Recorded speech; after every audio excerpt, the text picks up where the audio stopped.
आशिक अली को रात के वक्त अचानक दिल में बहुत तेज दर्द होता है और वो जमीन पर गिर जाते हैं। सुंदरी ये देखकर बड़ी तरह घबरा जाती है। वो रोती हुई नंगे पांव भागती है और गुलाम को बुलाने जाती है। चीखती है, गुलाम, मेरे अबू को बचा लो, उनकी तबीयत बहुत खराब है। गुलाम एक लम्हा भी जाया नहीं करता और फौरन अपनी पूरी डॉक्टर टीम के साथ वहां पहुंच जाता है।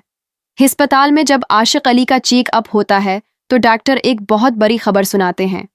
पता चलता है कि उनके दिल की शरियानें बंद हैं और फौरी एंजियोप्लास्टी, दिल का ऑपरेशन करना जरूरी है, वरना उनकी जान को खतरा है। जब गुलाम ये बात सुंदरी को बताता है तो उसके पैरों तले जमीन निकल जाती है। वो रोते हुए कहती है, मेरे पास तो इतने पैसे नहीं हैं। वो अपनी शादी के लिए जमा किए हुए सारे पैसे डॉक्टर के सामने रख देती है, लेकिन इलाज के लिए फिर भी रकम कम पड़ जाती है। तभी गुलाम आगे बढ़ता है, सुंदरी के सिर पर हाथ रखकर कहता है, घबराने की कोई बात नहीं, उनका इलाज मैं करवाऊंगा, तुम फिक्र मत करो। गुलाम की दुरिया दिल्ली देखकर सुंदरी की आंखों में आंसू आ जाते हैं। वो कहती है, मैं तुम्हारा ये एहसान पूरी जिंदगी नहीं भूलूंगी, तुम बहुत अच्छे इंसान हो। ऑपरेशन से ठीक पहले आशिक अली को जैसे अपनी मौत का एहसास हो जाता है।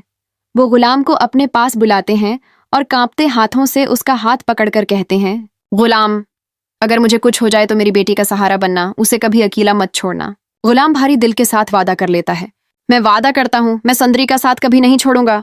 लेकिन गुलाम का ये वादा करते ही आशिक अली की सांसें थिम जाती हैं और उनका इंतकाल हो जाता है। सुंदरी पर गम का पहाड़ टूट पड़ता है।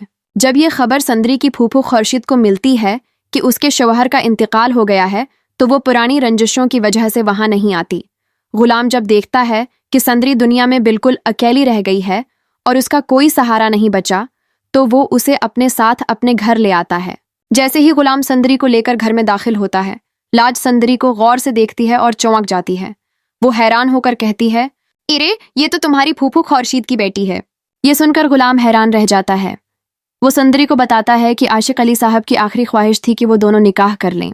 दूसरी तरफ बादशाह को जब ये पता चलता है कि गुलाम इसी लड़की से शादी करने जा रहा है जिससे वो खुद मोहब्बत करता है, तो उसके अंदर का शैतान जाग उठता है। वो आंधी की तरह वहां पहुंचता है और सुंदरी को घसीटता हुआ अपने घर ले आता है।